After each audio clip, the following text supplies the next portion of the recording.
Hello po. Yan. Gabi na po ulit dito. Papakainin po ulit natin siya, ang ating sourdough starter, bago tayo matulog. Wala po masyadong activity itong ating sourdough starter. Pero hinalo ko po siya every 4 hours. So, tingnan po natin bukas. Pero, based on my experience, ang day 3 and 4 po, wala po siya masyadong activity ng ating sourdough starter. Kasi part naman po siya ng process, kaya don't worry. Huwag po kayong mawawala ng pag-asa or magtataka kung bakit hindi pa umaalsa yung sourdough starter nyo. Don't worry, nagsisimula pa lang naman po tayo. On process na po siya. Now, set aside po natin itong ating starter. Kunin po ulit natin itong ating digital scale. On po natin. And then, kanina po ay sinukat natin ito. Ang aking pong container is 155 grams. And then, I add 100 grams flour, all-purpose flour, and 100 grams of water. Check natin kung gaano siya kabigat. 454. Yan. Ang next step po natin ay kukunin na po natin yung ating mga discard starter po. Kailangan yung digital scale natin, ang lalabas na number po ay 255. Kasi yun po ang total ng ating container at yung sourdough starter. Hindi nyo na kailangan mag-plus minus. Basta 255 po yung nasa scale nyo. Then okay na po. Yan. Bibisan ko na lang po ito. Kaya, ang sabi ko po kanina, kaya mas maganda po kung medyo maluwag, wide po yung mouth nung gagamitin yung container para madali nyo tanggalin ang discard.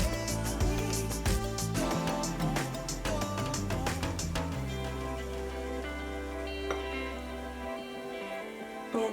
Lapit na po natin ma-achieve yung aking weight na 255.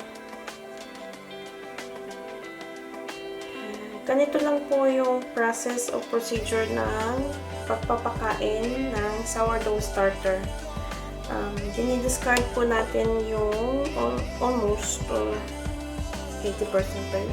Yeah, ng ating sourdough starter kasi kailangan po natin i-refresh ulit yung ating starter ng pakainin siya ng new flour, new water para mabuhay po siya kasi i-treat po natin siya as a pet. Yung mga 90s babies dyan, para siya nung simula kong ginawa ito, ni-imagine ko minsan para siya yung tamagotchi yung laruan na kailangan pakainin, paliguan, ganyan.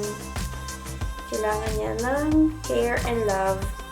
Ito po yung sourdough discard po natin. Normally, tinatago ko po siya. Yung po yung una kong sourdough starter, tinatago ko po yung discard niya kasi okay na po siya. Pero ngayon, hindi pa po siya, I think hindi pa siya ganun ka-strong, kaya hindi ko muna siya ginagamit. Naghihintay muna po ako ng mga siguro mga 5-6 days.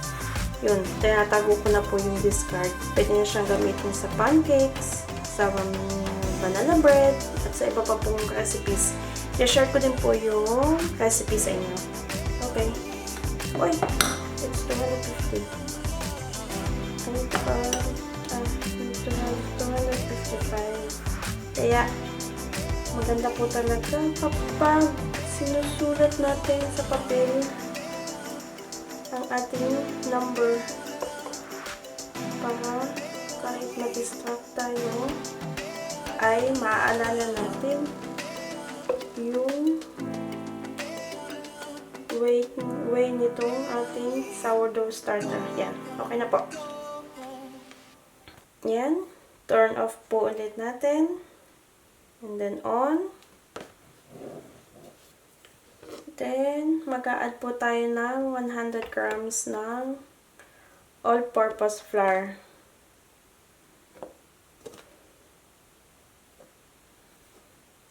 And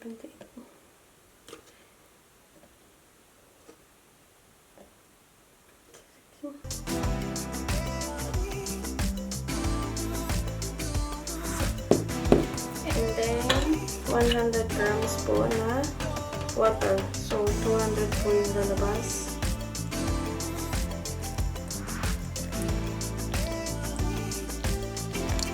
Yes, 200. Off. And then, mimix po ulit natin.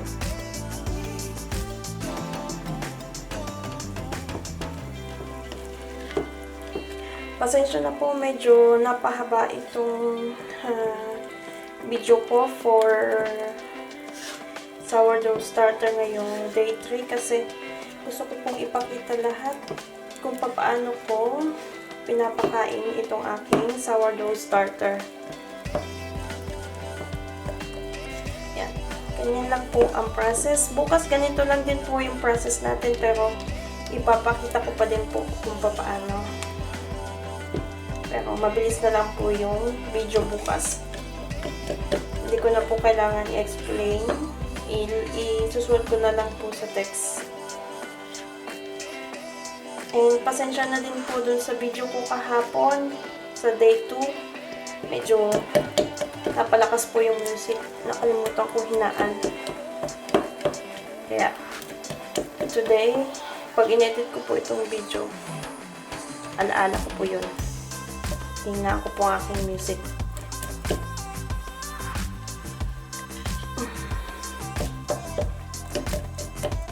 Yan. Nahalo ko na po mabuti. Lilinisin na lang natin itong ating container.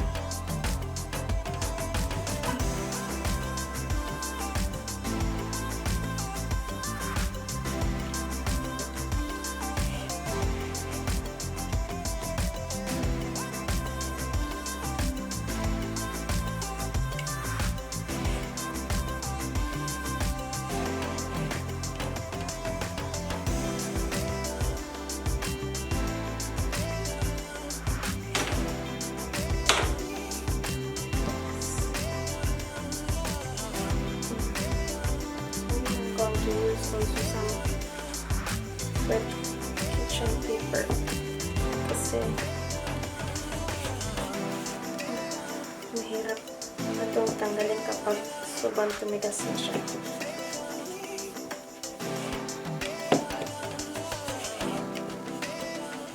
And then kapag naghuhugas din po kayo sa sink, ginamit niyo po dito sa sourdough starter, linisin niyo po agad kasi based on my experience mo, pag tumagas din po yung mixture nitong sourdough sa sink natin, mahirap pong tanggalin kasi tumitigas siya. Kaya hugasan niyo agad o linisin niyo agad.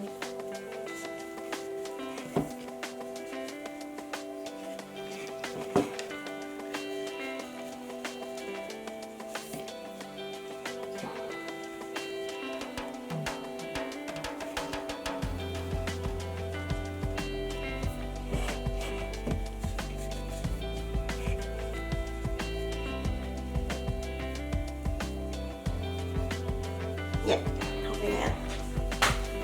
And then, ayusin lang po ulit natin itong ating rubber band.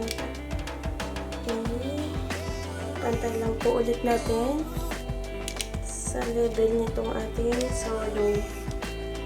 Para check natin kung tumaas ba siya o bukas. Yan. And then, ang ating plastic.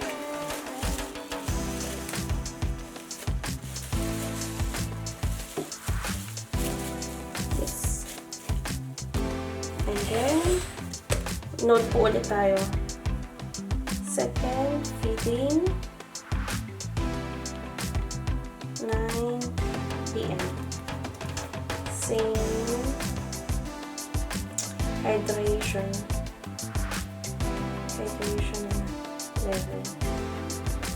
Yeah, same hydration level po. Yung ibig po sabihin, same na amount ng flour at water yung ginamit kong pang feed sa aking sourdough starter. Okay?